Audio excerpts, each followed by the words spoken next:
Good morning student, class 11th subject mathematics. तो बेटा आज हम पढ़ने जा रहे हैं अपनी बायनोमियल थ्योरम। तो आज हम बायनोमियल थ्योरम के बारे में करेंगे। तो बायनोमियल थ्योरम में हमारा जो चैप्टर नंबर 8 है, देखिए बायनोमियल थ्योरम आप बायनोमियल थ्योरम तो बेटा आज हम बायनोमियल थ्योरम के बारे में पढ़ेंगे। और जो हमारा चैप्टर नंबर 8 है, चैप्टर नंबर 8 क्लास 11 और सब्जेक्ट मैथमेटिक्स। तो बायनोमियल थ्योरम क्या है बेटा, उसको पढ़ने से पहले हम कुछ आइडेंटिटी करते हैं। जैसे देखिए a प्लस बी और इसकी पावर 0, a प्लस बी और इसकी पावर 0। तो किसी भी नंबर की पावर 0 हो या किसी ब्रैकेट के ऊपर पावर 0 लिखी हो तो उसको हम 1 के इक्वल करते हैं। ये हमने बोल रखा है कि किसी भी नंबर की पावर यदि 0 हो तो वो हमारा 1 के इक्वल होता है। अब मैं क्या करता हूँ, a प्लस बी और इसकी जो पावर है वो 1 लेते हैं। तो पावर 1 आप लिखो या मत लिखो वो अंडरस्टूड होती है। तो 1 पावर को हम नहीं लिखते, हम सीधे ही यहाँ पर लिख देते हैं a प्लस में b। फिर हम चलते हैं a प्लस b का होल स्क्वायर। ये आप सभी जानते हो, ये 9th क्लास से पढ़ते आ रहे हो कि a का स्क्वायर प्लस में 2ab और प्लस में b का स्क्वायर। फिर मैं लिखता हूँ a प्लस में b का क्यूब। ये भी आपने आइडेंटिटी पढ़ी है, a का क्यूब प्लस में 3a स्क्वायर b और प्लस 3ab स्क्वायर और प्लस में b का क्यूब। तो इसी तरह से मैंने केवल 1, 2, 3 और 4 मैंने a प्लस बी की पावर 0 1 के इक्वल, a प्लस बी की पावर 1 तो एज इट इज आ जाएगा a प्लस बी का होल स्क्वायर तो a square plus 2ab plus b square. जैसे मैथ में आइडेंटिटी लिखी हुई होती है ऐसे ही लिखना है आपने। तो a प्लस बी का क्यूब तो a की क्यूब, फिर plus 3a square b plus 3ab square plus b की क्यूब। आपने आइडेंटिटी जैसे मैथ में लिखते हैं ऐसे ही लिखनी है। कोई बच्चा कहे सर ये b स्क्वायर में पहले लिख सकता हूँ a square plus b square plus 2ab, नहीं, जैसे मैथमेटिक्स में आइडेंटिटी लिखी हुई होती है बेटा ऐसे ही लिखनी है। अब मैं इनको क्यों लिखवा रहा हूँ वो देखिए ध्यान से। सबसे पहले ऊपर क्या है हमारा 1, ध्यान दीजिए बेटा इधर। अब बेटा इधर देखिए a का कोफिशिएंट क्या है 1 और b का कोफिशिएंट भी 1। तो देखिए इधर 1 और इधर मैंने 1, तो मैं कोफिशिएंट लिख रहा हूँ दोनों की। तो मैंने सबसे पहले 1 लिखा, फिर यहाँ पर a और b के कोफिशिएंट लिखे। अब मैं a स्क्वायर का कोफिशिएंट क्या है बेटा 1 और ab का कोफिशिएंट क्या है बेटा 2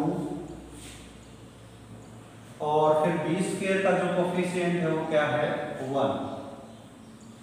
अब a की क्यूब का कोफिशिएंट क्या है 1 और a स्क्वायर b टर्म का जो कोफिशिएंट वो क्या है 3 और 3ab स्क्वायर का जो कोफिशिएंट है इस टर्म का वो 3 और b की क्यूब का कोफिशिएंट क्या है 1। कोई बच्चा कहेगा सर ये आप क्यों लिख रहे हो, क्या बताना चाहते हो? मैं ये बताना चाहता हूँ बेटा कि अब आप 11th क्लास में आ गए हो। जैसे आपको जरूरत पड़ गई a प्लस में b की पावर 4 और इसकी आपको जरूरत पड़ गई, तो इसका डायरेक्ट फार्मूला मैं बताने जा रहा हूँ कि अब आप डायरेक्ट फार्मूले यूज कर सकते हो। तो इसका डायरेक्ट फार्मूला कैसे यूज करेंगे, देखिए हमने 3rd तक लिख दिया है यहाँ तक। अगर मैं इसके कोफिशिएंट निकालना चाहूँ तो कोफिशिएंट बेटा निकलेंगे, ध्यान से देखो ये कोफिशिएंट कैसे आए हैं। देखिए 1 इधर लिख दिया, 1 और 1 का सम 2 आ गया, फिर 1 इधर लिख दिया। इसी तरह से 1 को इधर लिखा, 1 और 2 का सम 3, 2 और 1 का सम 3 और 1 इधर लिख दिया। अगर मैं अगले कोफिशिएंट निकालूंगा तो 1 को इधर लिखूंगा और 1 और 3 का जो सम है वो 4 और 3 और 3 का जो सम है वो 6 और 3 और 1 का जो सम है वो 4 और 1 को फिर मैं इधर लिखूंगा। तो ये मेरे कोफिशिएंट आ गए। और थोड़ा सा ध्यान से देखना बेटा, a की जो पावर है, जैसे इस पावर में देखो a की पावर सबसे 3 पावर है तो सबसे बड़ी पावर है, फिर b की पावर स्टार्ट होने लगती है, यहाँ पर b की पावर 0 है जो लिखी नहीं गई। यहाँ पर देखिए a की पावर कम हो गई तो b की पावर 0 से 1 हो गई, फिर a की पावर फिर कम हो गई 2 से, लेकिन b की पावर बढ़ रही है, फिर a की पावर यहाँ पर 0 हो जाएगी जो लिखी नहीं गई क्योंकि वो 1 के इक्वल होती है, और b की पावर बढ़ गई। तो अब मैं इस 1 के साथ क्या लिख सकता हूँ बेटा, a की पावर 4 और प्लस में, और फिर मैं इस 4 के साथ क्या लिख सकता हूँ, a की पावर कम हो जाएगी और b की पावर 1 बढ़ जाएगी।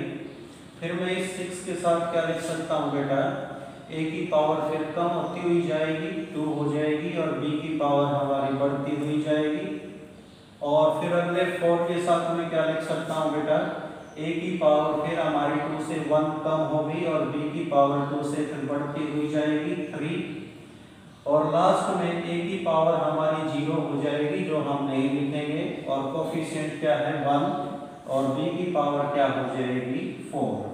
तो इस तरह से आपने देखा कि a प्लस b की पावर 4, अगर आप उसको डायरेक्ट यूज करना चाहते हो तो ये बड़ा इजी फार्मूला है, बाइनोमियल थ्योरम से हम ये कर रहे हैं।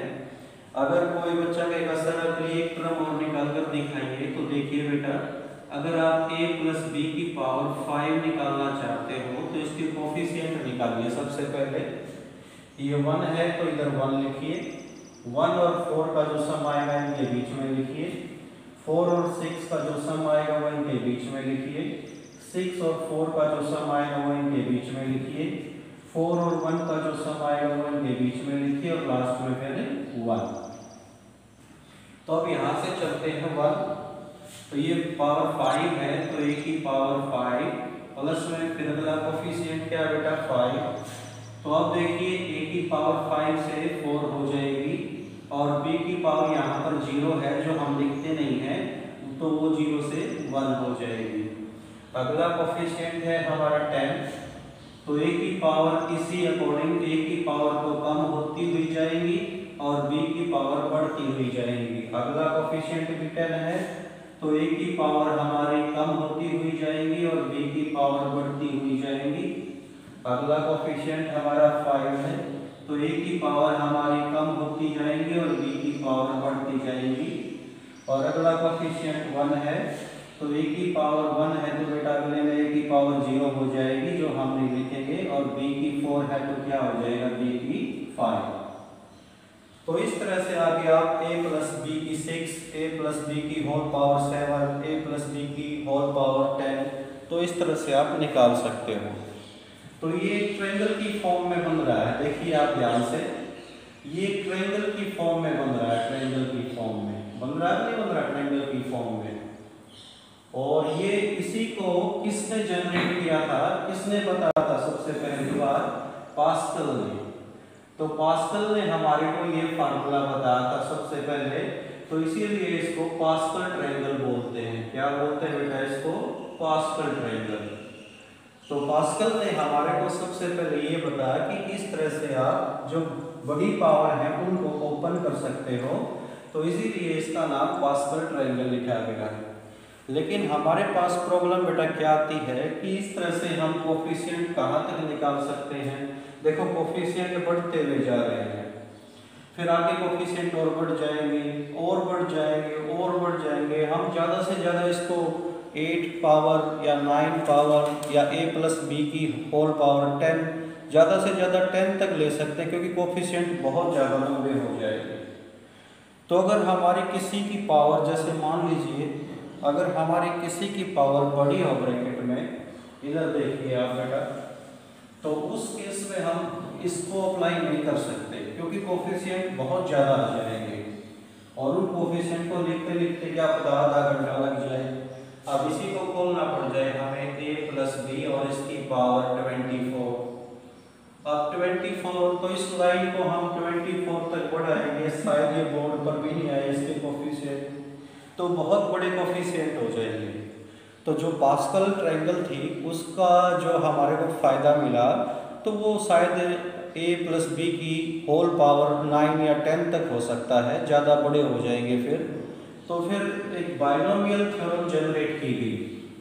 तो उस बाइनोमियल थ्योरम को देखिए, ये पास्कल ट्रायंगल के बारे में बताया, अभी तक जो कुछ बताया है बाइनोमियल थ्योरम के बारे में अब बताएंगे बेटा।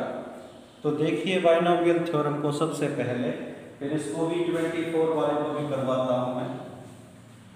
तो बाइनोमियल थ्योरम क्या है, ये देखिए a प्लस बी और रेज टू पावर n। तो बेटा इसको हम कैसे लिखते हैं, इसको हम लिखते हैं n और c, ये बेटा देखिए इसकी पावर n है तो n c, और इसको 0 से स्टार्ट करते हैं, ठीक है, n c 0। और अब जो ये पहला है ना हमारा ब्रैकेट में जो पहला a है उसकी पावर n ही आएगी और b की पावर क्या आएगी बेटा 0। और वैसे 0 वाली पावर आपको मैथ में लिखी हुई नहीं मिलेगी, मैं इस तरह से लिख रहा हूँ कि ताकि आपको पता चल जाए यहाँ b की 0 है, तो इस b की 0 को आप लिखो या मत लिखो कोई प्रॉब्लम नहीं। फिर आएगा हमारा NC1। अब क्या होगा बेटा, a की पावर कम होती हुई जाएगी और b की पावर बढ़ती हुई जाएगी, और यहाँ पर भी बढ़ता हुआ जाएगा 0 से 1, तो a की पावर कम हो जाएगी n-1 और b की 1। फिर NC2, फिर a की पावर और कम हो जाएगी और b की पावर बढ़ती हुई जाएगी। फिर NC3 और a की पावर और कम हो जाएगी और b की पावर बढ़ती हुई जाएगी। इस तरह से बढ़ती हुई बढ़ती हुई बढ़ती हुई, ये डॉट डॉट लगाने का मतलब है यहाँ पर बहुत सारी टर्म है। तो लास्ट वाली टर्म क्या आएगी हमारी, ये NC, जैसे ये C के नीचे 0, C के नीचे 1, C के नीचे 2, C के नीचे 3, तो ये जो आ रहे हैं तो ये कहाँ तक जाएंगे, n तक जाएंगे। अब a की पावर कम हो रही है, कम होती होती कहाँ तक आएगी, 0 तक आएगी, और b की पावर बढ़ रही है तो बढ़ती बढ़ती बढ़ती कहाँ तक जाएगी, n तक जाएगी। तो ये जो मैंने लिखा है ये बाइनोमियल थ्योरम है, और इसको a प्लस बी में भी याद कर सकते हो, इसको x प्लस वाई में भी याद कर सकते हो। मैं x प्लस वाई में भी लिख कर दिखा देता हूँ। तो NC 0, तो x की n और y की 0, प्लस में NC1, तो x की n-1y, प्लस NC2 और x की n-2y, प्लस NC3, x की n-3 और y की पावर 3।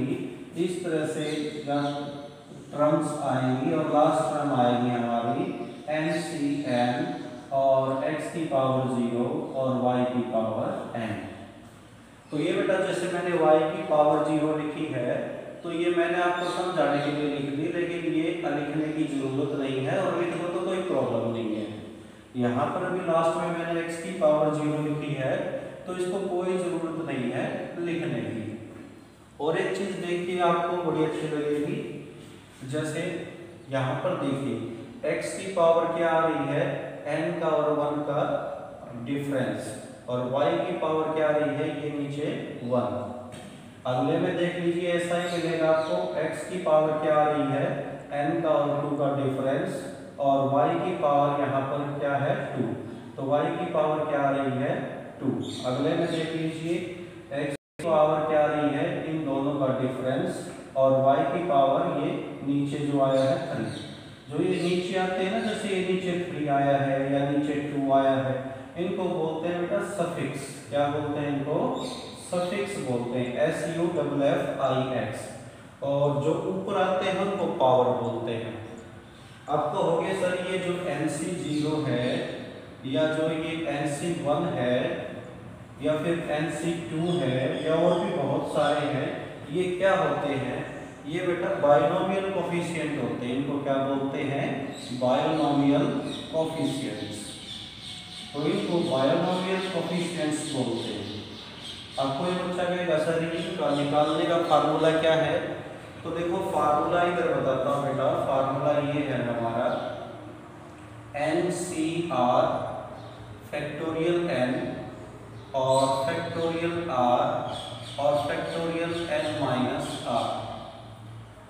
तो कोई बच्चा सबसे पहले बच्चा कहेगा सर फैक्टोरियल क्या होता है? तो मैं फैक्टोरियल के बारे में बताता हूँ, फिर उस फार्मूले पर जाता हूँ। तो यहाँ पर मैं इसको इरेज कर देता हूँ। पहले मैं आपको फैक्टोरियल के बारे में बताता हूँ। जैसे देखिए बेटा, फैक्टोरियल 1 फैक्टोरियल का मतलब 1, फैक्टोरियल 2 का मतलब होता है बेटा कि 2 की और 1 की मल्टीप्लाई, यानी जिस नंबर का फैक्टोरियल है हम उसको 1 तक ले जाएंगे मल्टीप्लाई करते करते। फैक्टोरियल 3 का मतलब है बेटा 3 मल्टीप्लाई 2 मल्टीप्लाई 1। फैक्टोरियल 4 का मतलब है 4 मल्टीप्लाई 3 मल्टीप्लाई 2 मल्टीप्लाई 1। फैक्टोरियल 5 का मतलब है 5 मल्टीप्लाई 4 मल्टीप्लाई 3 मल्टीप्लाई 2 मल्टीप्लाई 1। समझ गए होंगे अब तो आप। जैसे 5 का फैक्टोरियल तो 5 से शुरू करके और 1 तक जाना है मल्टीप्लाई में। 4 का फैक्टोरियल 4 से शुरू करके और 1 तक जाना है मल्टीप्लाई में। और ये फैक्टोरियल ऐसे भी लिखा जाता है, जो मैंने पहचान आगे लगाई है ना, ये आपको एंगल की तरह दिखाई देती होगी, तो आप इसको ऐसे भी यूज कर सकते हो। जैसे 1 फैक्टोरियल, ये नीचे डॉट, और 2 फैक्टोरियल, ये भी पहचान होती है बेटा। आजकल यही पहचान यूज करते हैं। 4 फैक्टोरियल और 5 फैक्टोरियल, ये ज़्यादा यूज करते हैं। ठीक है, तो इसको फार्मूले को भी आप इसी पहचान में लिख सकते हो कि n फैक्टोरियल और नीचे r फैक्टोरियल और n माइनस r फैक्टोरियल, इस तरह से। तो ये मैंने आपको फैक्टोरियल के बारे में बताया। अब कोई बच्चा कहेगा सर 10 का फैक्टोरियल क्या होगा? तो भाई 10 multiply 9 multiply 8 multiply 7 multiply 6 multiply 5 multiply 4 multiply 3 multiply 2 multiply 1। तो 10 से शुरू होकर 1 तक मल्टीप्लाई किए, 10 का फैक्टोरियल होगा। चाहे वो आप इनको मल्टीप्लाई करके लिख दो, पीछे आंसर आ जाएगा। अब जैसे इस फार्मूले के अकॉर्डिंग बच्चा कहेगा कि सर हम सोल्व कैसे करेंगे? जैसे हमारे पास NC2 है, तो इसको कैसे सोल्व करेंगे? इस फार्मूले के अकॉर्डिंग। ऊपर क्या आता है बेटा? ये जो ऊपर होता है हमारा n, नीचे एक तो ये नीचे जो है उसका फैक्टोरियल, और साइड में क्या आता है? इन दोनों के डिफरेंस का फैक्टोरियल। तो यहाँ पर क्या आएगा? n फैक्टोरियल आएगा, नीचे क्या है 2, तो 2 का फैक्टोरियल आएगा, और फिर इन दोनों के डिफरेंस का फैक्टोरियल n माइनस 2 का फैक्टोरियल। ठीक है, और इस तरह से आएंगे। और ज़्यादा अच्छी तरह से आपको जब समझ में आएंगे जब यहाँ पर नंबर आ जाएंगे। अब तो क्या चल रहा है n, तो n से आपको यूँ लगता होगा कि फार्मूला तो याद हो गया, लेकिन अच्छी तरह से समझ में नहीं आया। लेकिन जब हम क्वेश्चन करेंगे तो n की जगह कोई 8 आ गया, 16 आ गया, 24 आ गया, तो जब आपको अच्छी तरह से क्लियर होंगे बताएंगे हम क्वेश्चन के टाइम पर भी। अभी तो हम ये फार्मूले मैंने आपको बताए। तो इस तरह से अब एक बच्चा कहेगा कि सर आपने ये प्लस का फार्मूला बताया है, अगर माइनस हो तो, अगर आपका बीच में माइनस है तो उसका फार्मूला भी है हमारे पास बेटा। उसमें क्या होगा? माइनस के फार्मूले में एक टर्म तो सेम चलेगा प्रोसीजर, बस फर्क ये है कि एक टर्म तो प्लस की आएगी और एक टर्म माइनस की आएगी, x की पावर n माइनस 1 और y, फिर एक टर्म प्लस की, एक माइनस की, फिर प्लस की NC2 और xn माइनस 2 और y स्क्वायर, फिर प्लस की आ चुकी है, फिर माइनस की आएगी NC3 और x की पावर n माइनस 3 और y3। तो माइनस, अगर माइनस हो बीच में तो दो ही नंबरों में बाइनोमियल लगती है, ज़्यादा नंबरों पर लगेगी तो उसको स्पेशल केस में हम आपको बताएंगे। तो बेटा जब माइनस की बीच में माइनस है और आपको बाइनोमियल थ्योरम लगानी है तो उसमें आता है एक प्लस की टर्म एक माइनस की, फिर प्लस की, फिर माइनस की, ऐसे ही चलती जाएंगी। और इसी तरह से चलते चलते लास्ट टर्म में आप बड़ा ध्यान देना, क्योंकि लास्ट टर्म का हमें पता नहीं चलता साइन क्या आएगा। लास्ट टर्म में इसीलिए हम -1 की पावर n का यूज करते हैं, -1 की पावर n इसका यूज करते हैं, क्योंकि लास्ट वाली टर्म में क्या होता है बेटा, अगर यहाँ पर n ओड आ गया तो ओड आ गया तो यहाँ पर माइनस आएगा, और n यहाँ पर इवन हो तो यहाँ पर क्या आ जाएगा, प्लस आ जाएगा। अब एग्जांपल देकर दिखाता हूँ आपको। इसलिए हम -1 की पावर n लेते हैं और n और y की पावर n। अब मैं आपको एग्जांपल लेकर दिखाता हूँ। जैसे मैं यहाँ पर x प्लस में y और इसकी पावर 5 ये करता हूँ बेटा, इसकी पावर 5। तो इसको हम कैसे लिखेंगे, इसको लिखेंगे हम x की पावर 5 और माइनस वाला समझा देता हूँ, प्लस वाला तो मैंने आपको बता दिया, और माइनस में 5 और x की 4 y, फिर प्लस में 10 और x की पावर 3 और y स्क्वायर, और फिर -10 और x और y की क्यूब और प्लस 5 और y की पावर 4 और माइनस y की पावर 5। तो देखिए जब ये माइनस है और ऊपर कैसी पावर है, ऊपर हमारी पावर है 5, तो पीछे वाली टर्म ध्यान से देखना किसकी आई है, माइनस की आई है। अगर और इसी तरह से अगर मैं x माइनस वाई और इसकी पावर 6 लेता हूँ और मैं इसको ओपन करता हूँ तो क्या आएगा, x की पावर 6 और -6 x की पावर 5 और y और प्लस 15 और x की पावर 4 और y स्क्वायर और -20 और x की पावर 3 और y की क्यूब और प्लस 15 और x की पावर 2 और y की पावर 4 और -6x और y की पावर 5 और प्लस में y की पावर 6। देखिए इसको जब मैंने ओपन किया तो इसकी जो लास्ट टर्म है वो माइनस की है, और इसको जब मैंने ओपन किया तो इसकी जो लास्ट टर्म है वो किसकी है, प्लस की है। तो इसी कंफ्यूजन से बचने के लिए हमने यहाँ पर किसका यूज किया है, -1n का। तो मैंने इसका लॉजिक बताया बेटा कि -1 की पावर n क्यों आया है, क्योंकि ये तो पक्का है कि माइनस आया है तो एक प्लस की, एक माइनस की, एक प्लस की, एक माइनस की, एक प्लस की, एक माइनस की, एक प्लस की, एक माइनस की, लेकिन पीछे वाली टर्म का भरोसा नहीं है, वो प्लस की भी आ सकती है और माइनस की भी। तो आप ऐसे भी याद कर सकते हो, यदि पावर ओड है तो माइनस की आएगी और यदि पावर इवन है तो प्लस की आएगी। ठीक है, आप ये सोचते हो कि मैंने इनको डायरेक्ट कैसे लिख लिया, क्योंकि बेटा मैंने पास्कल ट्रायंगल को मन ही मन में याद किया और वहाँ से जो कोफिशिएंट हैं वो जो आए तो मैं इनको लिखता चला गया। ठीक है, तो इस तरह से ये बायनोमियल थ्योरम हमने पढ़ी। आप देखिए बायनोमियल थ्योरम का मैं एग्जांपल देता हूँ, एक तो क्वेश्चन करवाता हूँ आपको, उससे आपको अच्छी तरह से क्लियर हो जाएगा और फिर समझ में भी आएगा हाँ बिल्कुल सही है।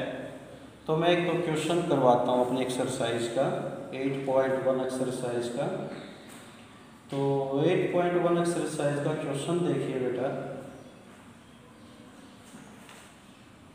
तो 8.1 एक्सरसाइज का हम क्वेश्चन करवाते हैं,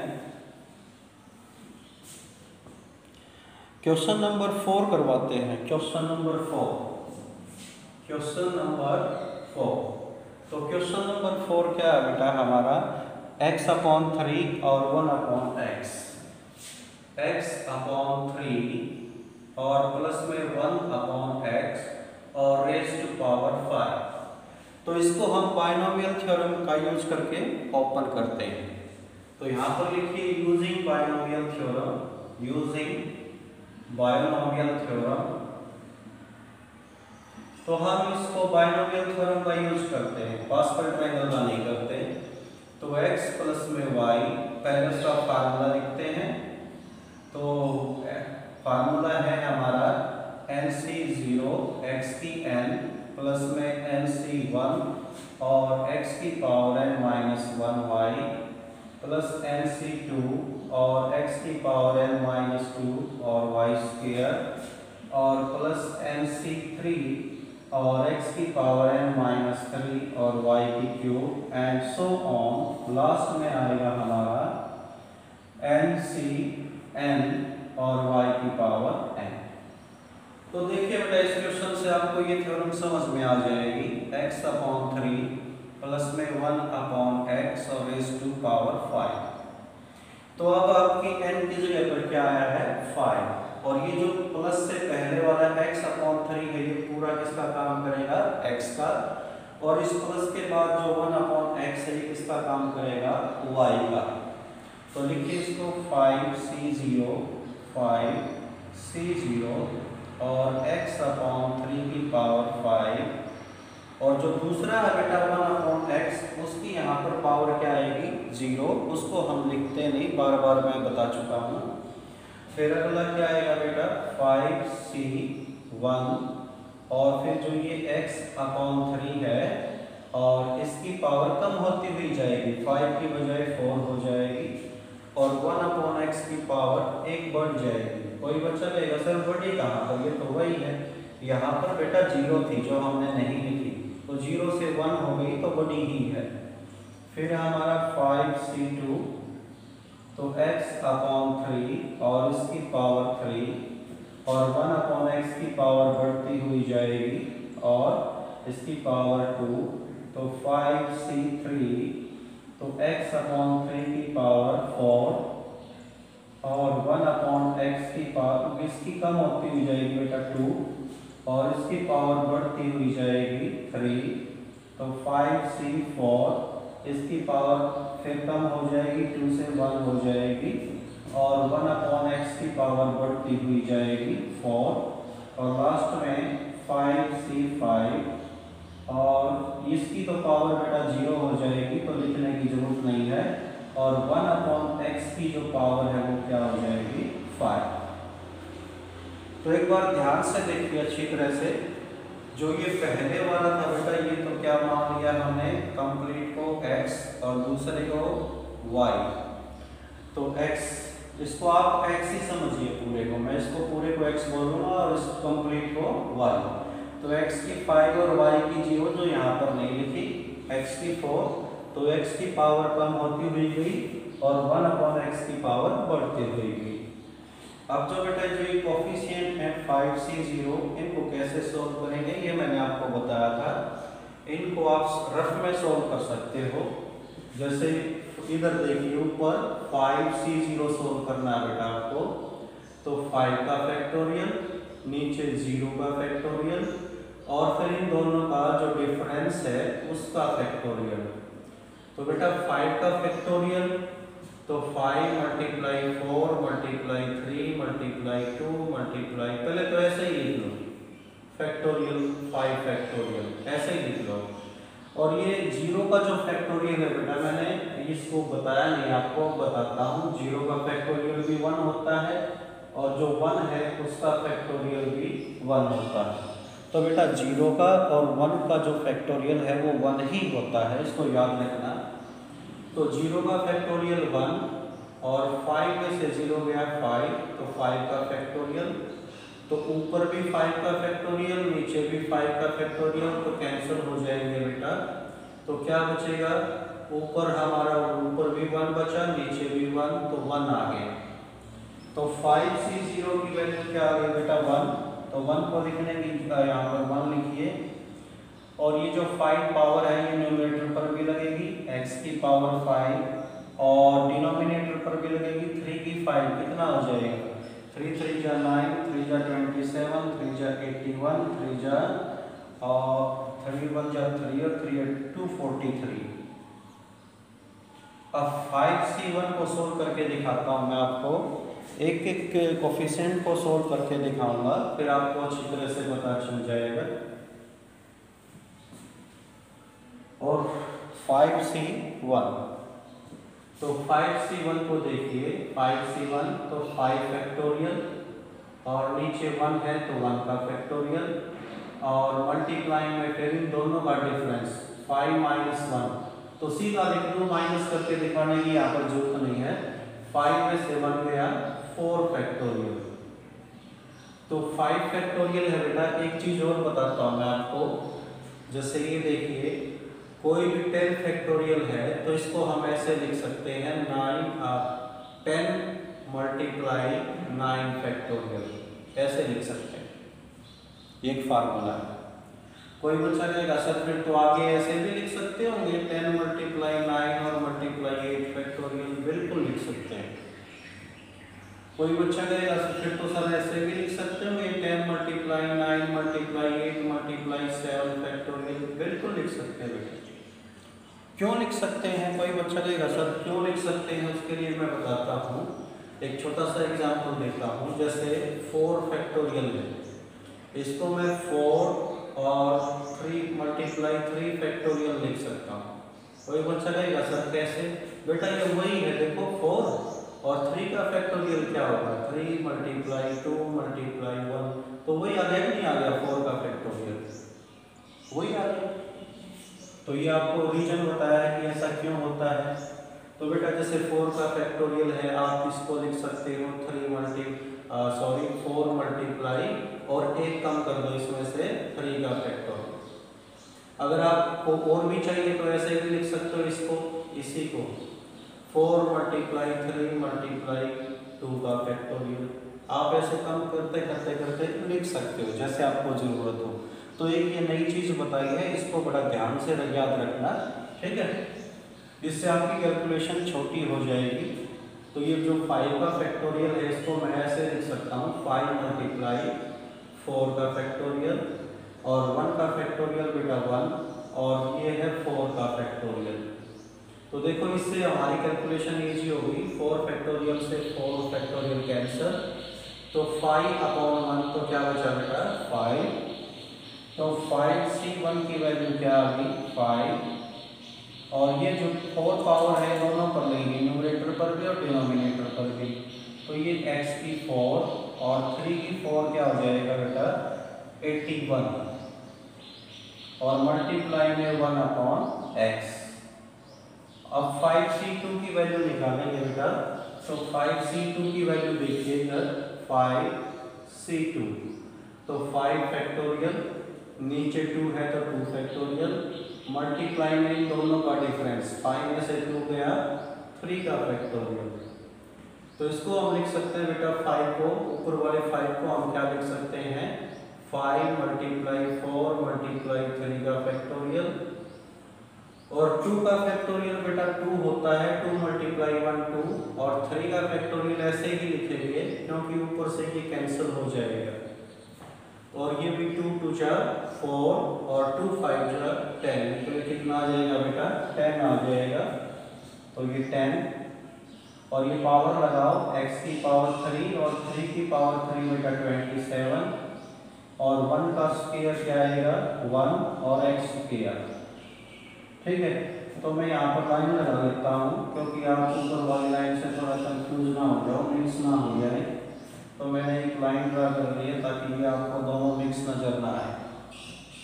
अब 5c3 को सोल्व करेंगे बेटा। तो देखिए 5c3 को कैसे सोल्व करेंगे 5c3, तो बेटा फैक्टोरियल 5 और नीचे 3 है तो 3 फैक्टोरियल और मल्टीप्लाई में इन दोनों का डिफरेंस 2 फैक्टोरियल। तो 5 फैक्टोरियल को लिख सकते हैं 5 मल्टीप्लाई 4 मल्टीप्लाई 3 फैक्टोरियल। 3 फैक्टोरियल को एज इट इज रखना, ऊपर से कैंसिल हो जाएगा। 2 फैक्टोरियल 2 होता है, तो फैक्टोरियल 3 से फैक्टोरियल 3 कैंसिल, 2 2 जा 4 तो 2 5 जा 10। तो बेटा ये भी हमारा 10 आ गया और ये पावर लगाओ 2 x का स्क्वायर और 3 का स्क्वायर 9 और इधर 1 का क्यूब 1 और नीचे x का क्यूब। अब बेटा हम 5c4 को सोल्व करेंगे। तो इसी तरह से आप सोल्व कर लेना बेटा। मुझे पता है 5c4 की वैल्यू क्या आएगी 5 आएगी तो ये 5 और मल्टीप्लाई x अपॉन 3 और 1 की पावर 4 बेटा 1 और नीचे x की पावर 4। लास्ट टर्म और बच गई ये नीचे, ये 5c1 1 आएगा बेटा और 1 की पावर 5 तो 1 और नीचे x की पावर 5 तो 5। तो ये क्या हो जाएगा हमारा बेटा, इन दोनों की मल्टीप्लाई करेंगे तो x की 5 और 243 और प्लस में इन दोनों में से कोई कैंसिल नहीं होता तो इसको लिखेंगे 5/81 और यहाँ पर 4 पावर बेटा यहाँ पर 1 तो यहाँ पर x की 3 बचेगा तो x की 3। अगले पर चलते हैं तो ये 10/27 x की पावर कैंसिल और ये बेटा ये 2 पावर है ये 3 पावर है तो यहाँ पर 1 बचेगी तो यहाँ पर x आ जाएगा प्लस में और ये 10/9 और यहाँ पर ऊपर 2 पावर है नीचे 3 है तो नीचे बेटा 1 पावर बचेगी नीचे x आ जाएगा प्लस ऐसे ही अगले में देखो ये x और 1 पावर है यहाँ पर 4 है तो यहाँ पर 3 पावर बचेगी तो बेटा 5 और 3x की 3 आ जाएगा प्लस में ये तो 1 से मल्टीप्लाई है ये आ जाएगा 1/x की 5। तो इस तरह से हमने अपना क्वेश्चन नंबर 4 किया और ये भी पता लगाया कि जो ये बाइनोमियल कोफिशिएंट है इनको कैसे सॉल्व करते हैं और ये भी जाना कि जो बाइनोमियल थ्योरम है उसको हम किस तरह से अप्लाई करते हैं। ठीक है, तो इस तरह से हमने ये क्वेश्चन नंबर 4 किया। तो यहाँ पर क्वेश्चन समझने की बड़ी बात नहीं थी, यहाँ पर हम बाइनोमियल थ्योरम को कैसे एक्सपेंड करते हैं कैसे सॉल्व करते हैं वो ज़्यादा इम्पोर्टेंट था। तो बाइनोमियल थ्योरम में मैं आपको 2 पार्ट और बताता हूँ। ये अगर हमारा यहाँ पर 1 आ जाए तो क्या होगा वो देखिए इधर। जैसे आपने x प्लस वाई की पावर n इसका फार्मूला आपने रीड किया और x माइनस वाई की पावर n इसका फार्मूला आपने रीड किया। अगर ये आ जाए हमारा बेटा 1 प्लस में x और इसकी पावर n यानी आगे 1 हो, ये फार्मूला किस लिए पढ़ा रहे हैं हम आपको, क्योंकि आगे 1 हो तो वो जो फार्मूला है वो थोड़ा सा सिंपल और इजी बन जाता है। क्यों इसको आप किस तरह से क्या फार्मूला बनेगा nc0 प्लस में nc1x प्लस में nc2x² और प्लस में nc3 और x की 3 एंड सो ऑन और लास्ट में आएगा बेटा ncn। कोई बच्चा कहेगा सर ये फार्मूला किस तरह से आया, देखो मैं समझाता हूँ आपको। अगर मैं इसको थोड़ा सा अच्छी तरह से एक्सपेंड करके लिखता हूँ nc0 और 1 की पावर n और फिर x की पावर क्या आएगी 0 nc1 और x की पावर यहाँ पर 1 है ना x की जगह पर तो 1 की पावर बेटा कम होती हुई जाएगी n-1 और x फिर nc2 और 1 की पावर n-2 और x की पावर हमारी बढ़ती हुई जाएगी। ठीक है, तो यहाँ पर लास्ट में x की पावर n आना था, सॉरी जो नहीं लिखा, प्लस में nc3 और 1 की पावर n-3 और फिर x की यहाँ पर क्या आ जाएगी बेटा हमारी क्यूब और इस तरह से चलते चलते लास्ट में क्या आएगा ncn और 1 की पावर n-n और x की पावर n। देखो ये मैंने कैसे लिखा है, हमारा यहाँ पर जो फर्स्ट होता था यहाँ पर क्या होता था x और यहाँ पर क्या होता था y, उसी तरह से लिखा है मैंने। तो अब ध्यान से देखिए यहाँ पर 1 की पावर कुछ भी हो बेटा, 1 की पावर कुछ भी हो, 1 की पावर कोई भी हो, 1 की पावर कोई भी हो तो वो 1 होता है। तो मैं इनको हटा देता हूँ सभी में से जो 1 की पावर है, तो मैंने इस 1 की पावर को यहाँ से, 1 की पावर को यहाँ से और 1 की पावर को यहाँ से और 1 की पावर को यहाँ से और 1 की पावर को यहाँ से। अब देखो वही बना नहीं बना जो ऊपर वाला है, देखिए ध्यान से। ये थोड़ा सा गैप हो गया, इसमें मिलाकर देखो एन सी, ये हमारा क्या है एन सी 0 और x की पावर 0 क्या होता है बेटा 1।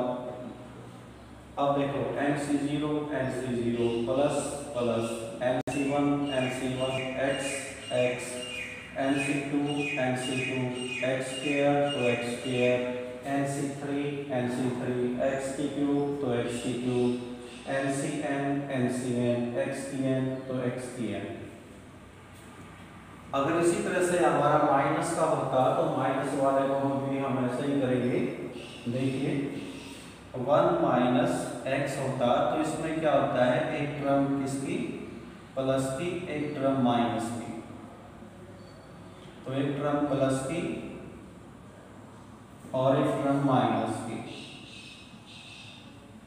और लास्ट में हम -1 की power raise to power n क्यों लिखते हैं मैंने आपको बताया था, क्योंकि लास्ट वाले टर्म का किस पर डिपेंड करता है n पर, ओड या इवन।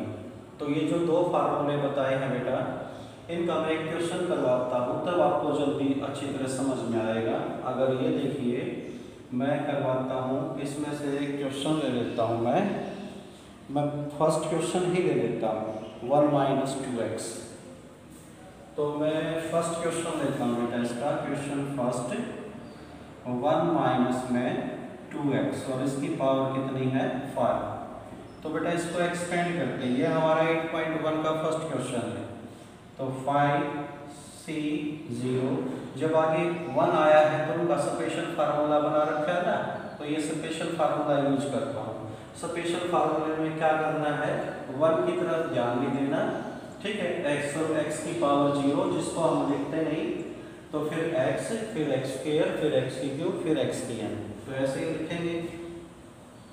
पहले तो ये सिंपल आएगा, फिर 5c1 एक पावर प्लस की और एक माइनस की, 5c1 और 2x, केवल 2x की पावर यहाँ पर 0 थी, यहाँ पर 1 हो गई, फिर प्लस की टर्म 5c2 और फिर 2x का स्क्वायर और फिर माइनस 5c3 और 2x की पावर 3, फिर माइनस 5c4 और 2x की पावर 4, ठीक है, और फिर प्लस 5c5, ये प्लस की टर्म एक माइनस की एक प्लस की फिर एक माइनस की फिर एक प्लस की और फिर बेटा एक माइनस की और 2x की पावर 5।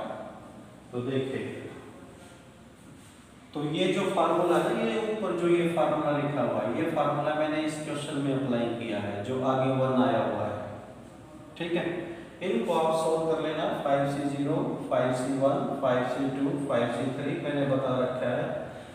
तो वैसे भी हम जानते हैं इसको, ये 1 आएगा, ये क्या आएगा 5 और ब्रैकेट में 2x, सॉल्व करके देख लेना बेटा रफ में, और ये क्या आएगा बेटा 10 और ये 2x का स्क्वायर और ये क्या आएगा बेटा हमारा 10, ये आएगा हमारा 10 और 2x की पावर 3 और ये आएगा बेटा हमारा 5 और 2x की पावर 4 और ये आएगा बेटा हमारा 1 और 2x की पावर 5। तो ये 1 है और 5 2 जा 10x प्लस में 10, ये ब्रैकेट में पावर ओपन कर दो, ये हो जाएगा 4x स्क्वायर माइनस 10, ये हो जाएगा हमारा 8x की क्यूब और प्लस में 5, ये हो जाएगा हमारा 16x की 4 माइनस और ये हो जाएगा हमारा 32x की 5। तो बस इसको लिख देंगे अब हम 1 माइनस 10x और 10 4 जा 40x स्क्वायर, 10 8 जा 80x की क्यूब और 16 5 जा 80 x की 4 और माइनस 32 x की 5। तो इस तरह से बेटा ये हमारा क्वेश्चन फर्स्ट हो गया। तो आप समझ गए होंगे कि बायनोमियल थ्योरम क्या है और उसको कैसे यूज करना है और उसमें क्या क्या कौन सी टर्म है। I hope you learns better with video. तो so students revise, learns and work hard at your home. Thank you. Have a nice day.